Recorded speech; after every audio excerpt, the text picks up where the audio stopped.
Alors, on a une autre question. Faut-il favoriser les aliments à indice glycémique bas? Et est-ce que tu peux nous donner quelques exemples d'aliments?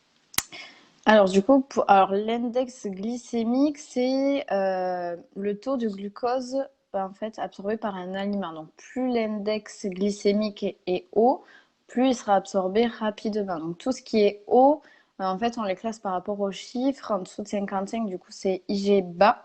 Donc plus l'IG est bas, donc plus l'absorption sera lente. C'est tout ce qui est complet, par exemple les féculents complets, pain complet.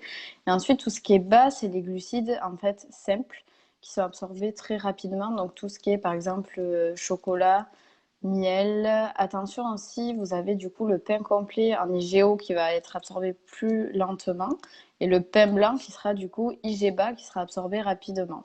Donc là par exemple, vous prenez la différence, vous déjeunez du pain blanc le matin, vous allez avoir faim 2 heures après le repas. Vous déjeunez du pain complet, ben vous allez être calé facilement jusqu'au repas du midi. Parfait. Après, ça, Mais c'est hyper important pour tout ce qui est, tous les gens aussi diabétiques, c'est surtout pour eux parce que tout ce qui, s'ils ont des hypoglycémies, par exemple, si vous avez une sensation de fatigue, de malaise, toujours prendre du coup un aliment index glycémique bas qui vous fera remonter du coup directement la glycémie. Ouais, t'as une question? ouais, j'avais une question, je suis en train d'y réfléchir. Ouais. Euh, je sais plus. Elle m'est sortie de la tête.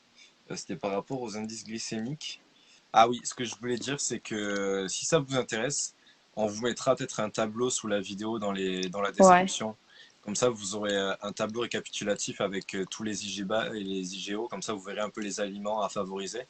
Et vous comprendrez du coup pourquoi dans les recettes, Clémence utilise généralement plus des ingrédients à IGBA. Vous arriverez un peu à classifier comme ça tous ces ingrédients-là. Après, c'est aussi ce qui permet de les classer, c'est la préparation, pardon, aussi. Par exemple, si on prend l'exemple de la pomme de terre, ça va être une pomme de terre comme ça, cuite. Ça va être IG bas, du coup. Si vous la pressez en purée ou en frite, ça va être IG bas, du coup. IGO, pardon. Ça sera absorbé beaucoup plus rapidement. Donc, ça dépend aussi du mode de préparation. Parfait. Je pense qu'on a tout dit sur l'indice glycémique. Enfin, une Ouais, bonne partie.